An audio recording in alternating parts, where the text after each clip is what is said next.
Seja bem-vindo, o seu podcast 100% em português, chegando para desejar uma ótima semana.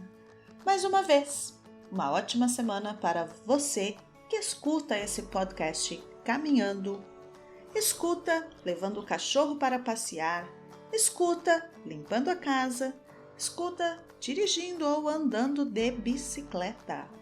Escuta nos momentos de insônia e escuta para participar dos 30 minutos de conversação todos os dias. Pegue o seu caderno, a sua caneta e venha para a sua prática diária. Afinal, nós, você e eu, somos o podcast Falar Português Brasileiro. Todo dia um pouquinho, 30 minutos de conversação. Acesse a minha página falarportuguesbrasileiro.com e faça sua inscrição. O início é imediato. Venha, venha, venha! Caso você já esteja inscrito na minha lista de interesse em fazer conversação, comece a abrir os meus e-mails. E-mail fechado não gera conhecimento. Pense nisso. Não se aprende um idioma por osmose. Bem que se poderia, né? Mas se aprende o idioma por contato diário com o idioma, com dedicação. E falando sobre contato diário, no episódio 118, falei sobre as novelas brasileiras. As novelas transmitem um capítulo por dia. Então, você é do tipo de pessoa que adora e acompanha novelas? Aqui no Brasil, temos a reprise. Reprise é quando o programa é transmitido novamente. Pode ser a novela, o filme, a reportagem. Pois é, neste momento está sendo reprisada uma novela que foi sucesso em 1996. Na verdade, uma das maiores novelas produzidas no Brasil. Estou falando da novela O Rei do Gado.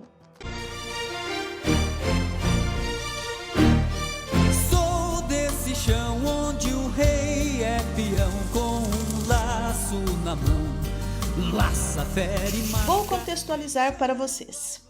A novela se concentra na rivalidade entre as famílias Mezenga e Bertinazzi, encabeçadas pelos grandes autores Antônio Fagundes como Bruno Mezenga e Raul Cortez como Jeremias Bertinazzi. Porém, uma outra personagem se destaca, Luana, personagem de Patrícia Pilar, que é uma trabalhadora do campo, boia fria, como a chamam. Boia fria é um termo utilizado para se referir àqueles trabalhadores do campo que acordam muito cedo, antes do dia clarear, para a labuta, geralmente no corte de cana-de-açúcar. Por levarem a comida de casa, uma marmita, na hora do almoço, a boia, palavra para se referir à comida, já está fria. Assim, boia fria surgiu para nomear essa classe trabalhadora. Minha mãe sempre dizia, estuda para não ser uma boia fria. Não é fácil trabalhar como boia fria, não. Luana faz parte de um grupo do Movimento Sem Terra, MST, até se separar deste grupo, depois de um acidente e ser acolhida em uma das fazendas de Bruno Mezenga. E aqui chegamos no ponto principal do episódio de hoje. A representação do MST na novela talvez seja tão ou mais relevante hoje quanto há 27 anos no seu lançamento original. O grupo mostrado na obra de ficção vive em barracas improvisadas, na beira de estradas ou em acampamentos assentados em terras ociosas que são ocupadas. Quem viaja com frequência pelas grandes rodovias interestaduais brasileiras, com certeza já se deparou com essas barracas improvisadas com pedaços de madeira e outros materiais. Mas como estas pessoas chegaram a estas situações? O que elas esperam com essas atitudes? Bom, vamos ver isso agora. E sentir-se um Deus.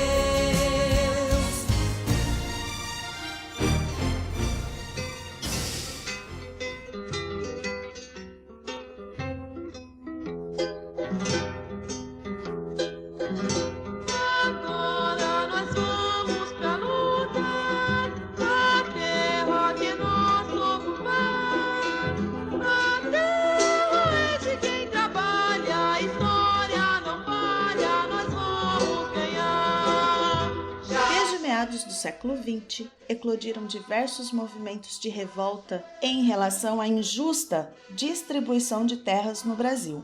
Contudo, foi em 1984, na cidade de Cascavel, no Paraná, região sul do Brasil, durante o primeiro encontro nacional de trabalhadores sem terra, que o movimento dos trabalhadores rurais sem terra foi criado formalmente, MST.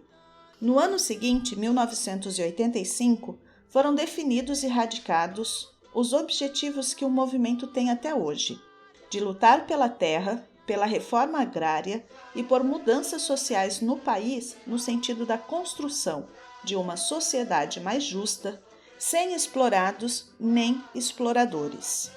Essas lutas se dão a partir de marchas e, principalmente, das ocupações de terras em situação irregular ou ilegal. Aqui quebra-se um mito bastante comum e antigo sobre o MST, de que os grupos organizados vão invadir qualquer fazenda, independente da situação, mesmo das produtivas. Isso é uma grande mentira. Antes de se ocupar, entre parênteses, nunca invadir, fecha parênteses, um lugar, há toda uma investigação sobre se os territórios estão agindo de forma legítima ou não.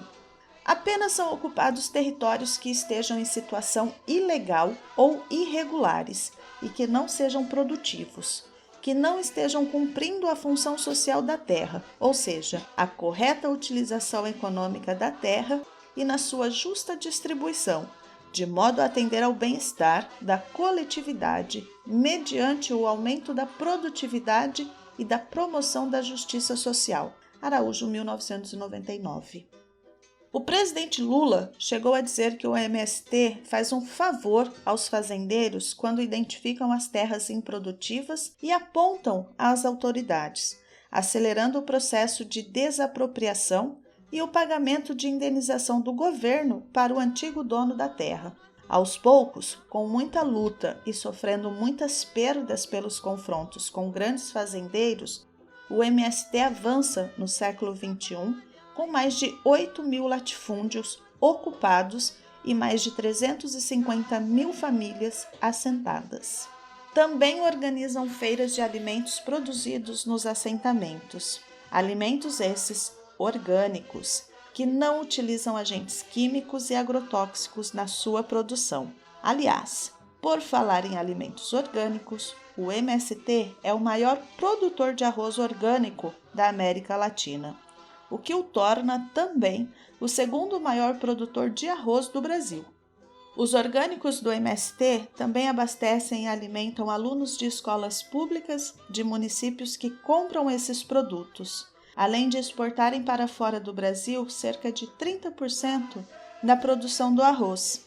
E como os produtores trabalham no sistema de cooperativa, recebem cerca de 15% a mais do que agricultores convencionais. Vale lembrar que a Rede Globo, que exibe e reprisa a novela O Rei do Gado, que retrata com certa fidelidade a realidade e a luta do MST, essa é a mesma emissora que exibe, em seus intervalos, os característicos comerciais falando que o agro é pop, que nada mais são do que propagandas do agronegócio poderoso e latifundiário que sempre se opôs ao MST, e quaisquer mudanças que pudessem ameaçar o seu poder e o seu capital.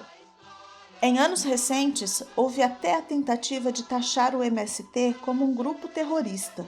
No entanto, é uma tentativa que parte de grupos ideologicamente contrários à atuação social do grupo e financeiramente interessada na manutenção do agronegócio como ele é.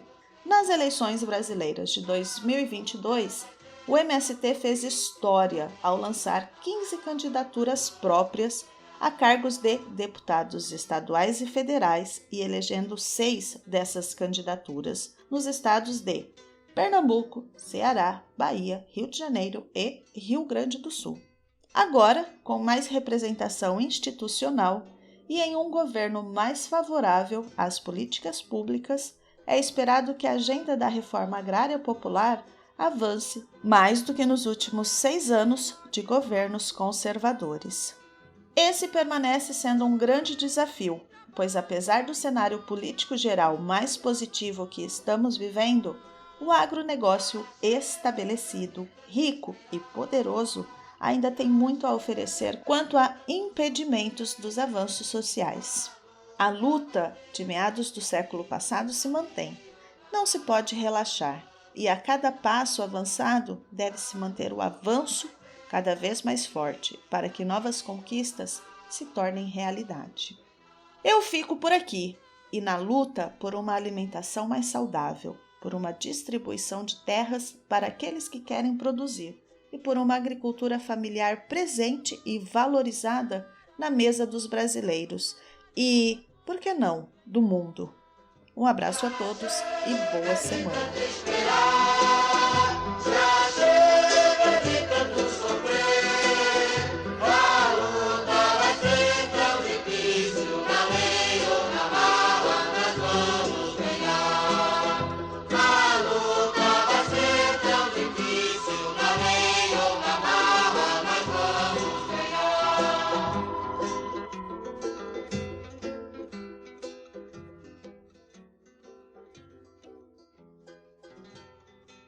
Este episódio foi editado por Ricardo Gomes, do canal Biologia In Situ.